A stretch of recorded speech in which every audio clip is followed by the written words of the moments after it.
Mi conocimiento de este asunto se deriva de que desde el día siguiente a la intervención de Interbolsa, que fue el 2 de noviembre de 2012, desde el día siguiente yo como escritor y periodista le hice un seguimiento durante varios años a las causas que llevaron a la intervención y a la quiebra de la que fue la principal comisionista de bolsa de la Bolsa de Valores de Colombia. Tuve oportunidad de reunirme con muchas personas, con víctimas, con clientes de la comisionista, con abogados, con liquidadores, con funcionarios públicos, y no me cabe duda, después de esa información que yo adquirí y de la gran cantidad de documentos que consulté a lo largo de varios años, que existe una responsabilidad de la Superintendencia Financiera de Colombia en la quiebra y liquidación de Interbolsa. Y me remito, honorable magistrado, al documento más contundente que existe a ese respecto. El entonces Procurador General de la Nación abrió una investigación contra el doctor Gerardo Hernández, superintendente financiero en el momento de la intervención y la persona que decretó la intervención en noviembre de 2012. En ese expediente consta lo siguiente: en el mes de julio de 2012, es decir, 3 meses antes de la intervención, el doctor Gerardo Hernández, superintendente financiero, citó a una reunión para conocer cuál era la situación de liquidez de Interbolsa.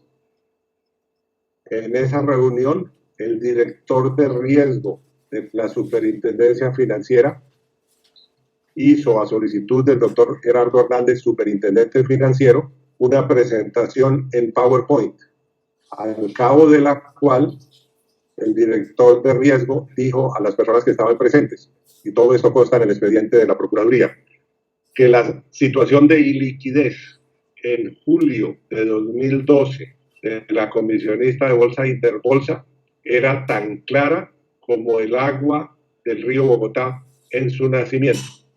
A lo cual varios delegados de la Superintendencia Financiera que estaban presentes dijeron que eso no era cierto, que la situación de iliquidez era tan oscura como el agua del río Bogotá después del salto de Tequendama. He citado en muchas conferencias y charlas y reuniones este hecho que consta en la investigación de la Procuraduría, porque demuestra que la Superintendencia Financiera estaba al tanto, por lo menos 3 meses antes de la intervención, de la crítica situación de iliquidez que afrontaba Interbolsa.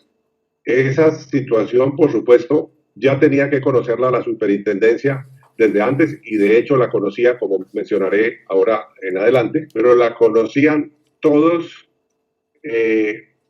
los comisionistas de bolsa que eran contrapartes de Interbolsa. En el negocio de la Bolsa de Valores de Colombia, todas las comisionistas hacen negocios entre sí, bien sea porque se prestan plata o porque hacen otro tipo de operaciones, a veces cruzadas, a veces no cruzadas. A lo largo de bastante tiempo, salvo una comisionista de bolsa, todas las otras, que eran más de, en ese momento creo que eran 27, pero eran más de 20, todas habían boicoteado a Interbolsa y habían dejado de hacer operaciones con Interbolsa porque conocían como competidores el altísimo riesgo que la comisionista de bolsa Interbolsa estaba corriendo con la operación Fabricato. Esta situación se remontaba por lo menos a 2 años atrás, cuando un cliente de la comisionista llamado Alessandro Corridori empezó a hacer compras de grandes paquetes de acciones de Fabricato y a incrementar él mismo el precio de la acción y hacer repos que le daban liquidez para seguir comprando más acciones, como consta en la denuncia penal presentada pocos días después de la intervención por el doctor Gerardo Hernández, porque en esa denuncia penal se demuestra también que la Superintendencia Financiera estaba al tanto de las operaciones que ponían en riesgo la liquidez de Interbolsa. De hecho, sabemos que en diciembre del año anterior a la intervención, o sea, en diciembre del año 2011, la Superintendencia Financiera le ordenó a la SAI, que es una filial de Interbolsa que manejaba la cartera colectiva Credit, hoy conocen más como FIC, fondos de inversión colectiva, pero es el mismo mecanismo de inversión. Esa cartera era más grande que ofrecía Interbolsa, tenía un patrimonio o unos activos de más de 500.000 millones de pesos, y 11 meses antes de la quiebra de Interbolsa, la superintendencia había detectado que 100.000 millones, es decir, el 20% de los ahorros de los 5.000 y pico clientes de la cartera colectiva Credit se habían prestado al señor Alessandro Corridori, lo cual configuraba un riesgo muy alto porque él estaba utilizando ese dinero para una especulación bursátil en una acción que además nadie la estaba comprando, solamente él la estaba comprando. La superintendencia estaba, por lo tanto, al tanto de lo que estaba sucediendo en Interbolsa desde 11 meses antes. Y la superintendencia no cayó en cuenta que se hizo ese desmonte gradual de los préstamos a Corridori a través de la cartera colectiva Credit, pero que fueron reemplazados por préstamos que le hizo otro fondo de inversión de Interbolsa llamado el Fondo Premium. Entonces se tapó un hueco abriendo otro hueco.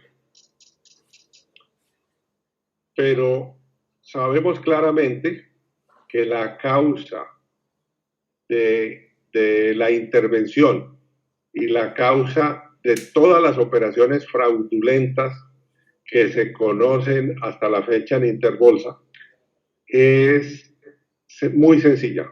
Una especulación bursátil de un cliente que habría sido legal y legítima si ese cliente la hace con sus propios recursos, se hizo con recursos de clientes de Interbolsa que no estaban, que no habían autorizado esas operaciones y que no conocían ni siquiera esas operaciones.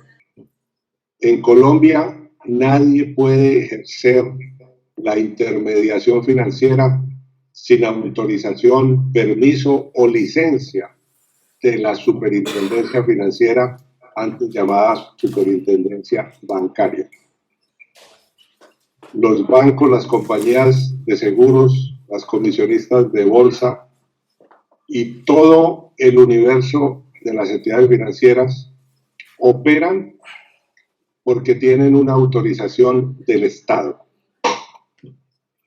Y la razón de ser es que la Constitución considera el ahorro privado como un tema de orden público.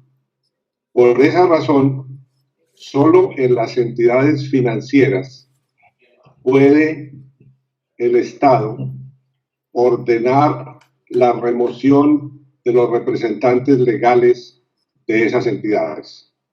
El gobierno nacional no puede, por ejemplo, ordenar la remoción del presidente de una aerolínea o de una cadena de supermercados o de almacenes Éxito, pero sí puede, porque la ley se lo autoriza desde que se creó la superintendencia bancaria hace casi 100 años, la ley 45 de 1923, sí puede el Estado ordenar la remoción de cualquiera de los representantes legales de las entidades financieras vigiladas. ¿Por qué? Porque el Estado es el que garantiza el manejo ortodoxo del ahorro privado de los ciudadanos. De ahí deriva la responsabilidad que el Estado tiene cuando deja que las entidades vigiladas se embarquen en operaciones ilícitas o en prácticas inseguras. Lo que sucedió en Interbolsa fue una operación o una práctica insegura, habiendo llegado en el breve lapso de 20 años desde su fundación a ser Interbolsa la primera comisionista de bolsa del país. Se embarcó en una práctica insegura que fue proporcionar recursos ilimitados a un cliente para la toma de Fabricato. Y financió esa toma de Fabricato saqueando distintos vehículos de inversión que se ofrecían a los clientes. De eso tuvo la Superintendencia Financiera alertas tempranas.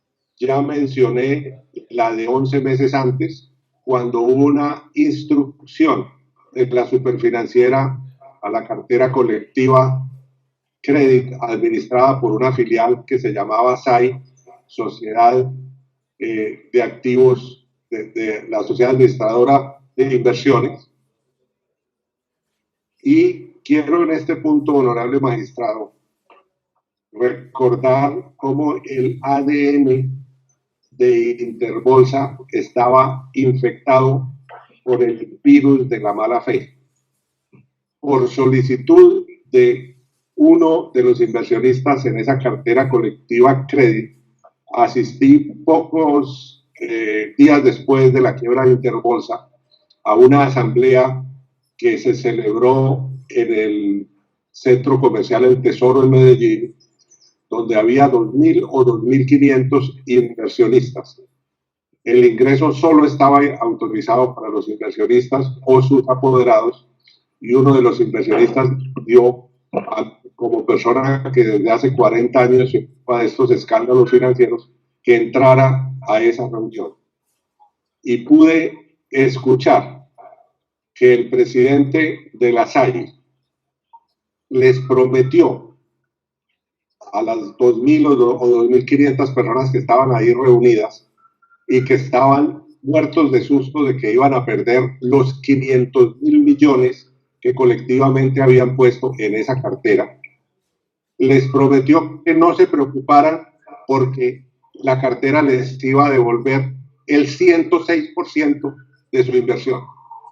Eso, por supuesto, es un ilícito. Ninguna entidad financiera le puede prometer a un cliente que le va a devolver más del 100% del capital o de la inversión. Se le puede, con los rendimientos, intereses o producido de la inversión, se le puede generar al cliente ingresos que superen el 100% del capital. Pero recuerdo que ese engaño posterior a la quiebra de Interbolsa mostraba cómo, estando ya la comisionista de bolsa clausurada, se seguían cometiendo abusos contra la buena fe de los clientes. Lo mismo sucedió en el fondo Premium, donde no hay hoy un desastre económico por la única razón de que el gobierno nacional escogió a un liquidador honorable y competente, el doctor Alejandro Rebollo, que contra viento y marea, y pese a las críticas que se le hicieron en la radio y los ataques de los abogados y las tutelas, recursos e incidentes de nulidad que se presentaron, aplicó la ley e incautó los activos de la única persona que tenía activos a la vista, de Víctor Maldonado, que era el principal accionista de Interbolsa. Incautó la parte que él tenía en el Hotel Santa Clara de Cartagena, incautó la casa que Víctor Maldonado tenía en Cartagena, incautó la cadena de pizzerías Archis de Víctor Maldonado, incautó las tierras de Víctor Maldonado en el Quindío, que están sembradas en cítricos, de los cuales se producen los jugos de naranja que se venden en todos los supermercados del país, marca Citrus Hill. incautó haciendas en la sabana de Bogotá, y por esa razón esos 1.200 damnificados de Interbolsa, a los cuales les dijeron que ellos estaban recibiendo el producido de una inversión en renta fija en dólares, pudieron recuperar el 100% del capital. No recuperaron, porque la ley no lo contempla, los rendimientos de esa inversión. Pero si no hubiera sido así, los 300.000 millones que habían puesto esos inversionistas se habían perdido, porque Interbolsa se había caracterizado por ponerse al servicio y afiliarse y asociarse con uno de esos clientes en un negocio privado, que, como dije anteriormente, es lícito. Ese negocio consistía en que las acciones de Fabricato, que había quedado sin dueño controlador desde que el grupo empresarial antioqueño vendió sus acciones en Fabricato, la acción estaba alrededor de 26 pesos cuando Corridori empieza a hacer su campaña de especulación bursátil, llamada por la superintendencia manipulación fraudulenta de especies bursátiles, que es la denominación que el Código Penal le da a estas operaciones. Y él fue inyectándole dinero a la compra de acciones, y él mismo hizo subir las acciones a 92 pesos. Después se desplomaron alrededor de 10 pesos. Hoy están en 4 pesos. Si un grupo de inversionistas desea hoy comprar un paquete controlador de acciones de Fabricato, lo puede hacer, es legítimo. Si cree que la acción va a repuntar por alguna razón económica, lo puede hacer. Lo que no puede hacer es tomar el dinero de clientes de una comisionista de bolsa, pequeña o grande que sea, para realizar esa especulación bursátil. Y eso estaba a la vista de todos los operadores del mercado bursátil en Colombia. Y pese a eso, la Superintendencia Financiera no protegió a los inversionistas de la comisionista, a los clientes de la comisionista, no protegió a sus accionistas, que luego de la intervención vieron eliminada la totalidad del valor que tenían las acciones de Interbolsa. No protegió al mercado bursátil, porque un mes antes de la intervención, el doctor Rodrigo Jacobo, fundador y presidente de Interbolsa, había engañado al mercado bursátil en una entrevista con el diario La República, diciendo que ellos estaban negociando la venta de Interbolsa por más de 400 millones de dólares. ¿Cómo podían estar negociando por más de 400 millones de dólares la comisionista, si la comisionista estaba ilíquida y recurrió, como se ha comprobado en las últimas semanas y días antes de la intervención, a apoderarse ilegalmente de todos los saldos que estaban en efectivo en las cuentas de los clientes para sostener esta manipulación bursátil? El tamaño de esta tragedia y de esta estafa bursátil no fue mayor por una razón muy sencilla.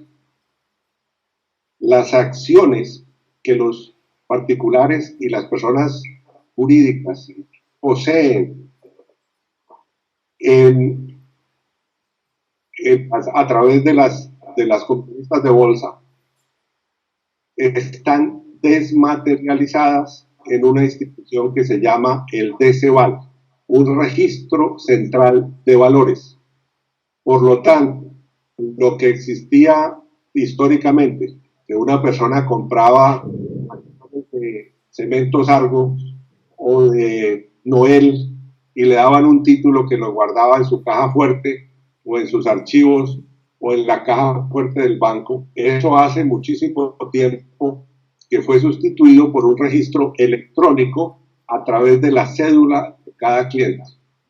Por lo tanto, las personas que estaban participando en estas operaciones fraudulentas en Interbolsa, o sea, los administradores de Interbolsa, no pudieron desviar esos recursos de sus 19,000 clientes, que era la cifra de clientes que tenía Interbolsa, porque las inversiones de acciones en cuentas de acciones de los clientes estaban desmaterializadas. Por lo tanto, estaban en un registro central. Si ellos hubieran podido ilegalmente liquidar inversiones de los clientes, el desastre habría sido de dimensiones inimaginables. Pero no lo pudieron hacer y por eso recurrieron a otros mecanismos de inversión que ofrecía Interbolsa para ese cometido de suministrarle liquidez a un cliente del cual ellos se habían vuelto socios. Porque esos 19,000 clientes pudieron pedir el traslado de sus cuentas a otras comisionistas de bolsa que estaban activas y con su cédula de ciudadanía lograron el traslado de esas inversiones que no se vieron afectadas. Entonces, sabiendo como sabía el gobierno lo que estaba ocurriendo y el riesgo que se corría en cuanto a la iliquidez de la comisionista, el gobierno nacional no solamente no protegió a los clientes, no protegió tampoco a la comisionista de bolsa. Esa es otra obligación que la ley asigna al superintendente financiero. El superintendente financiero no es un convidado de piedra en la vigilancia y en la supervisión del sistema financiero, sino es la persona que tiene la mayor autoridad delegada del presidente de la República. Estas son funciones que la Constitución asigna directamente al presidente de la República, pero que se delegan por su naturaleza a las superintendencias. Por lo tanto, era un deber constitucional del presidente de la República y del superintendente velar por la estabilidad y por la continuidad de la que era la primera comisionista de bolsa del país. Y tiempo después de la quiebra de Interbolsa, el doctor Juan Pablo Córdoba, presidente ahora y presidente entonces de la Bolsa de Valores de Colombia, me invitó a un almuerzo en el Club Unión en Medellín, en San Fernando Plaza, y me contó que a raíz de la quiebra de Interbolsa se había presentado una desbandada absoluta en el mercado bursátil entre los inversionistas particulares y que lo que se había logrado a comienzos de los años 2000, cuando la privatización del 11% de Ecopetrol hizo que miles de pequeños inversionistas volvieran a la bolsa y compraran acciones de Ecopetrol y luego de otras compañías, que esa conquista que se había logrado se esfumó con la quiebra de Interbolsa y que un efecto que él había notado como presidente de la Bolsa de Valores de Colombia fue que durante un par de años los cursos gratuitos que la Bolsa de Valores de Colombia venía realizando sobre el mercado bursátil en cámaras de comercio de todo el país y en varias universidades, no recibieron ningún inscrito. Nadie se matriculó durante años en esos cursos que, repito, eran gratuitos a raíz del efecto pánico que la quiebra de Interbolsa, que el abandono de las funciones presidenciales en cuanto a vigilancia del sistema financiero y la necesidad que tenía el sistema financiero de que el presidente de la República y su delegado, el superintendente financiero, velaran porque no se realizaran operaciones inseguras en ninguna comisionista o en ningún banco, pero con particular razón en la comisionista de mayor tamaño en el país. Eso demuestra que hubo una negligencia de los deberes que la Constitución y que las leyes asignan al presidente y al superintendente financiero, porque ellos tienen que velar también por la buena salud de las entidades vigiladas. Y un hecho particularmente importante que no se puede pasar por alto es que, aparte de la importancia y del peso específico de Interbolsa, como la comisionista más importante de la bolsa, que manejaba el 33% de las operaciones bursátiles y que era gigantesca en los TES, que es el mercado de la deuda pública del Ministerio de Hacienda, está el hecho de que el doctor Rodrigo Jaramillo, presidente y fundador de Interbolsa, era a su vez el presidente del Consejo Directivo de la Bolsa de Valores de Colombia. Entonces existía de parte del gobierno nacional y particularmente del superintendente financiero el deber de velar por la continuidad y por la buena salud financiera de una entidad que no solamente era la principal comisionista, sino cuyo representante legal era la cabeza del consejo directivo de la única bolsa de valores del país. Las víctimas de Interbolsa señalaron desde el comienzo que la principal estafa que ellos experimentaron, aparte de la pérdida de sus inversiones, fue la pérdida de la confianza, porque no invirtieron en una pirámide, invirtieron en una entidad vigilada por la Superintendencia Financiera. Y por eso la sorpresa que les causó saber que estaban participando en un esquema que el propio gobierno ya tardíamente consideró manipulación fraudulenta de especies bursátiles, fue una sorpresa mayúscula. Quiero citar, honorable magistrado, el caso de uno de esos clientes a quien yo conocía de toda la vida, Camila Botero. Camila Botero falleció hace poco tiempo, fue bibliotecaria egresada de la Universidad de Antioquia, se fue a vivir hace más de 40 años a Bogotá, fue monitora de cursos de ciencia política en la Universidad de los Andes, y luego su tía le entregó la Fundación Alejandro Ángel Escobar, la fundación más antigua de beneficencia que existe en el país. El doctor Alejandro Ángel Escobar fue ministro de Agricultura en los años 50 y dejó su fortuna para la constitución de un premio de ciencias. Con ese patrimonio, que estaba antes en la comisionista Corredores Asociados, se venía pagando premios anuales de esa fundación.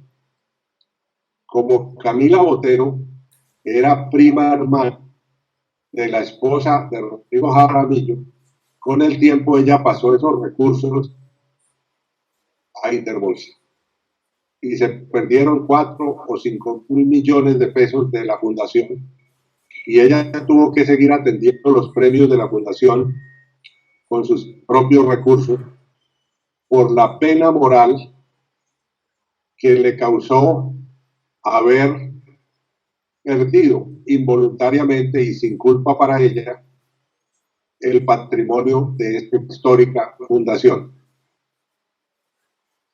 Parte de esos dineros estaban en el fondo premium, parte de esos dineros estaban en otras versiones que había recomendado Interbolsa. Y Camila Botero me decía: ¿a quién se le ocurre comprar acciones de Fabricato? Fabricato y Coltejer fueron hace 100 años los grandes emporios industriales de Colombia, pero todo el mundo sabe que desde hace mucho tiempo el negocio textil dejó de ser un negocio rentable. Entonces, eso que era elemental para cualquier persona mostraba que no había ninguna justificación para que el gobierno permitiera que la principal comisionista de bolsa del país financiara a uno de esos clientes que tenía un ánimo especulativo y que comprometió no solamente los recursos de miles de colombianos, sino comprometió la estabilidad misma del mercado bursátil en Colombia. El señor Corridori es un ciudadano italiano, había llegado a Colombia varios años antes, porque tenía una relación sentimental con una señora colombiana que había conocido, unos dicen que en Italia, otros que en las islas de San Andrés. El hecho es que yo lo conocí personalmente en Bucaramanga, que fue el primer lugar donde él llegó a Colombia.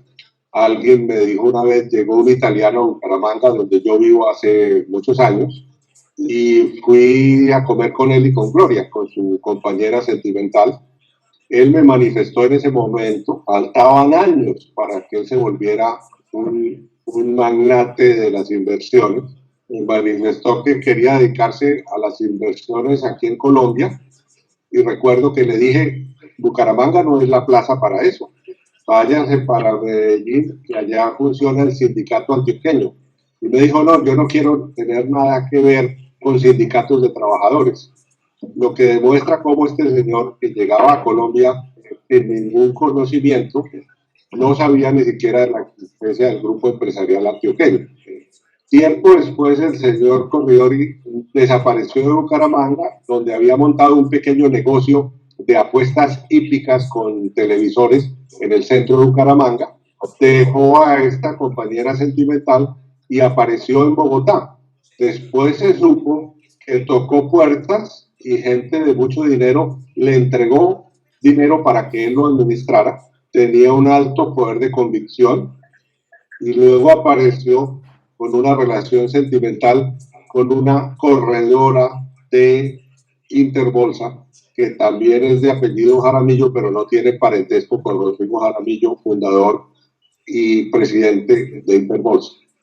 Y él, a título personal, como cliente, empieza a hacer en sus cuentas, en cuentas de él y en cuentas de testaferros, empieza su manipulación de acciones de fabricantes. ¿Cómo y con qué?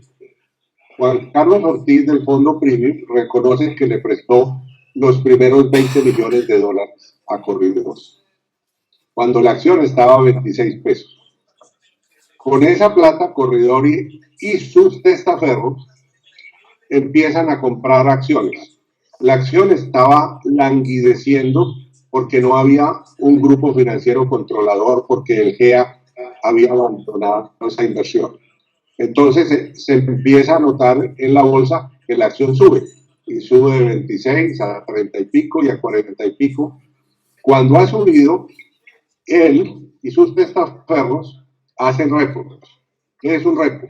Un repo es empeñar unas acciones. Si la acción ha subido, si usted invirtió 20 millones de dólares, pero ya esos 20 millones de dólares valen 40 millones de dólares por la cotización bursátil, usted va a una comisionista de bolsa y dice, yo necesito liquidez parcial y empeño estas acciones. Y del otro lado hay inversionistas que dicen, bueno, yo le presto con garantía de esas acciones, le presto plata y me paga un interés.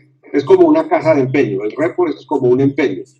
Entonces, él con ese mecanismo logra dos objetivos. Uno, va realizando unas ganancias que las guarda en su bolsillo.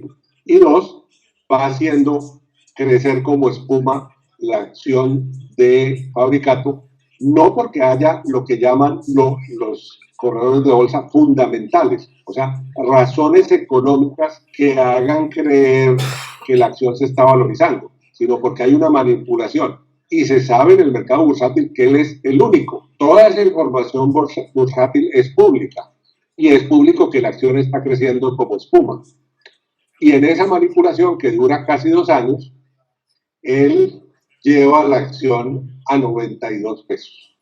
Entonces, Eso es legítimo hacerlo en el mercado bursátil de cualquier país. El pecado en el caso de Corredor y de Interbolsa es que Interbolsa le prestó plata para mantener eso cuando eso ya llegó a unos niveles estratosféricos. Porque si usted quería que la acción subiera, porque Interbolsa se asoció con él y empezó a ofrecer fabricato, no por el negocio textil, sino porque sus tierras en Bello, Antioquia, valían mucho y al venderlas, la acción se iba a disparar. Entonces Interbolsa se volvió el promotor de esta manipulación y ellos tenían negociada eh, la venta de fabricato a una gran empresa textilera del Brasil. A última hora el negocio se fue a pique y por lo tanto no se desplomó el precio de la acción, pero durante los meses que eso se demoró, usted tenía que suministrarle al señor Corridore liquidez para que él siguiera comprando acciones, porque la bolsa opera de lunes a viernes y en la rueda de la bolsa, si usted quiere mantener la acción alta para a su vez venderla más alta todavía a los brasileños con los cuales usted está negociando, y usted es el único que está comprando, entonces usted tiene que comprar todos los días paquetes de acciones. Claro que a su vez, cuando usted la logra subir de 40 a 50, 60, 70, 80 y a 90, usted va realizando ganancias. Pero usted tiene que estar comprando todos los días y usted es el único. Nadie más veía que eso fuera un negocio lógico. Las personas que compraban acciones de Interbolsa en las semanas y meses anteriores a la intervención no estaban enteradas de que Interbolsa le estaba suministrando liquidez y financiación a una operación bursátil ilícita, porque consistía en tomar el dinero de clientes de la comisionista, por ejemplo, de los clientes del fondo premium, sin su conocimiento y sin su autorización. Por lo tanto, todo el fraude de Interbolsa fue el que vino a afectar luego la caída a cero del precio de las acciones de Interbolsa. De modo que esto es una cadena donde todos los sucesos, todo el fraude, todo el engaño, toda la estafa que se perpetró dentro de Interbolsa es relevante porque eso es lo que explica que hubiera habido personas que compraban acciones de la comisionista Interbolsa porque no sabían que Interbolsa estaba ilíquida y no sabía porque la autoridad competente no informó eso. Y la autoridad competente, que es la superfinanciera, no hizo nada un mes antes de la intervención cuando el diario La República publicó la entrevista con Rodrigo Jaramillo que decía que estaba negociando la venta de Interbolsa por más de 400 millones de dólares. Ese es un engaño bursátil. Eso llevó a que la gente que juega a la bolsa o invierte en bolsa no tuviera la información real. Lo que ellos estaban tratando de vender en ese momento era fabricato, porque estaban ahorcados. Por lo tanto, la historia de fabricato, la historia de todos los clientes de la comisionista Interbolsa es relevante para el efecto de este proceso, porque estamos hablando de un engaño que repercutió en que la acción tuviera un precio que no correspondía a la realidad. La gente fuera del mercado bursátil, que no estaba informada de estos secretos, seguía creyendo que efectivamente Interbolsa la iban a vender y por lo tanto valía la pena comprar acciones en ese momento, porque normalmente una entidad adquirida sube de precio después. Entonces, este es un organismo que estaba infectado por el fraude y por el engaño. De ahí se deriva el daño que sufrieron inversionistas que habían comprado acciones de Interbolsa porque consideraban que tenía un futuro provisorio, porque era la comisionista más grande del país y porque su presidente estaba anunciando a los cuatro vientos que estaban vendiendo la compañía por más de 400 millones de dólares, cuando la realidad es que el gobierno sabía que la compañía estaba ilíquida, lo sabía desde julio por lo menos, y que estaba comprometida en la financiación de una operación ilícita, que es la manipulación fraudulenta de la especie llamada fabricato. La AMB, que es el autorregulador del mercado de valor, pues que es un organismo privado, pero que al cual la ley le reconoce funciones, se enteró, hizo investigaciones y notificó en efecto también a la superfinanciera. O sea que había información por todos lados. Información de parte de la administración de Fabricato, información de parte de las operaciones de Interbolsa, de ese préstamo que le había hecho a través de la cartera colectiva crédito, que se había comprometido el 20% de los activos de esa cartera, y luego a través de la información bursátil. Y concretamente por la investigación de la Contraloría, por lo menos en el mes de julio de 2012, la superfinanciera, el superfinanciero directamente, por una reunión que convoca él, de iniciativa la toma él, es enterado por uno de sus subalternos de que hay una situación de liquidez derivada de la operación de Fabricato. No había otras operaciones que causaran iliquidez en Interbolsa. Entonces, que algunos de los funcionarios hayan negado la claridad de esa iliquidez, eso es otro asunto. Pero existen muchas fuentes de información. La superfinanciera sabía, aparte de que todo el mundo en el sector financiero sabe quién está haciendo operaciones de envergadura. Si se hubiera tratado de que el señor Corridori hubiera comprado 10 millones de pesos, pues nadie se entera porque eso no tiene repercusión en el mercado bursátil. Pero cualquiera que quisiera averiguar por qué la acción se había trepado de 26 a 92 pesos y antes a 60 y a 70 y a 80, pues podía preguntar y le decían, es que Corridori, y además Corridori acaba de poner presidente en Fabricato. Él instaló un presidente de bolsillo en Bello.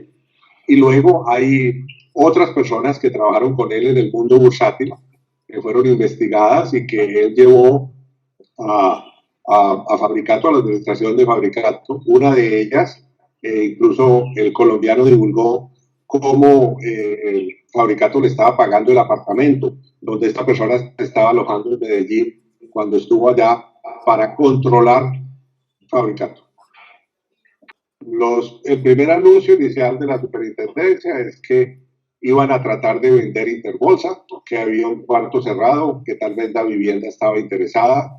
De eso no salió nada y en cuestión de pocos días se ratificó que la intervención no era con fines de administración, sino con fines de liquidación, porque ¿quién iba a comprar una comisionista de bolsa que tenía esos enredos y esa exposición financiera que tenía?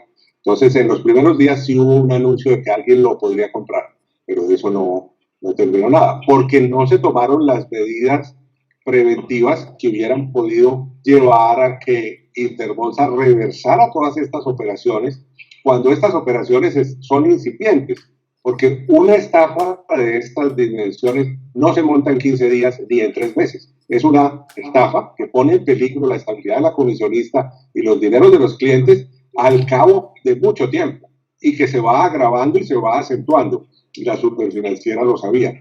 Y esperó, tomó la única medida que tomó, pero que no fue eficaz, que fue ordenar un desmonte, pero entonces ellos montaron esa financiación por otro lado dentro de la misma comisionista. Por lo tanto, no fue eficaz.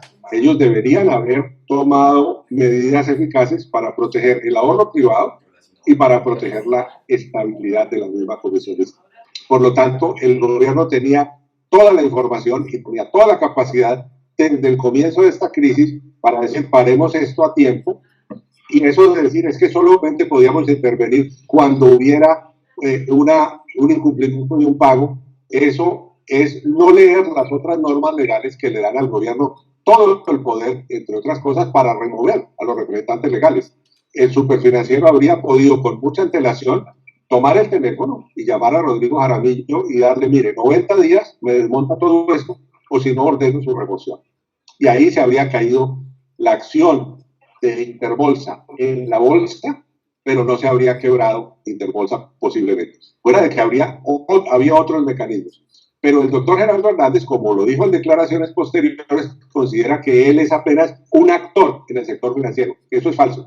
Él no es un actor más. Él es el policía del sector financiero. Y él es el único que en el ordenamiento jurídico colombiano puede aplicar la ley, incluyendo estas medidas de remover a los representantes legales. Entonces, hubo un deseo de no aplicar la ley y de no proteger el ahorro privado.